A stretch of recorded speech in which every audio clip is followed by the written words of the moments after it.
अमृतमाला जैसा प्रोजेक्ट वहां पे जाके रुक गया। नर्मदा और इंदिरा गांधी नहर परियोजना का जो मिलाने का एक जो सपना था, वो मुझे लगता है कि सपना ही रह जाएगा।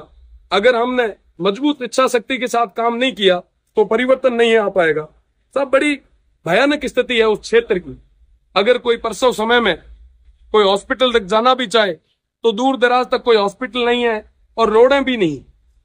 कई बार जच्चा और बच्चा दोनों की मृत्यु हो जाती है। वाकई स्थितियां बहुत खराब है। मैं आपको निवेदन करना चाहूंगा, आपके चैनल के माध्यम से मैं उन गांवों का नाम लेना चाहूंगा जिन गांवों का नाम इस राजधानी में आज तक किसी ने नहीं लिया।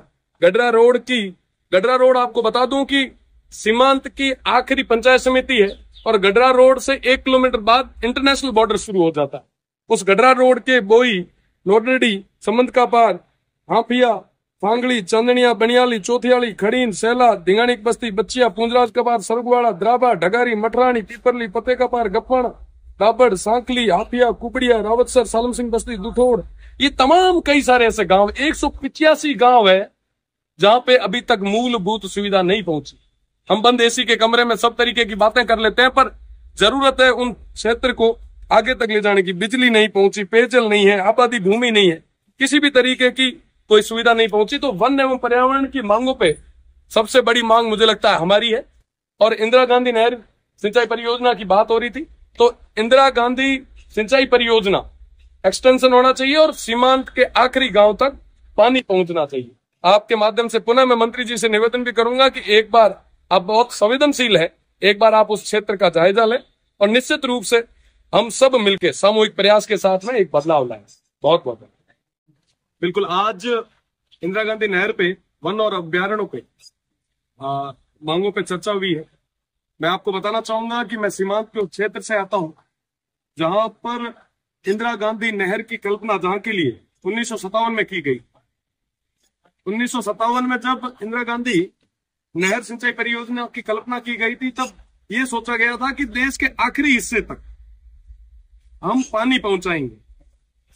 1980 में जैसलमेर के मोहनगढ़ में पानी आया और 1980 से लेके आज तक 44 साल तक मेरा क्षेत्र नहर के इंतजार में आस लगाए बैठा है।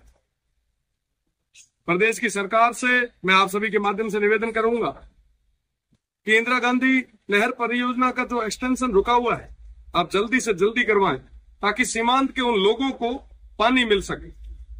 आपको बताना चाहूंगा कि जैसलमेर के गुंजनगढ़ गांव के बाद में इसका एक्सटेंशन नहीं हुआ और सीमांत के उन लोगों की जो आजीविका है वो पशुपालन पे है। अगर वहां तक पानी पहुंचेगा तो वहां पे खेत खलिहान भी होंगे, किसानों की आय भी बढ़ेगी।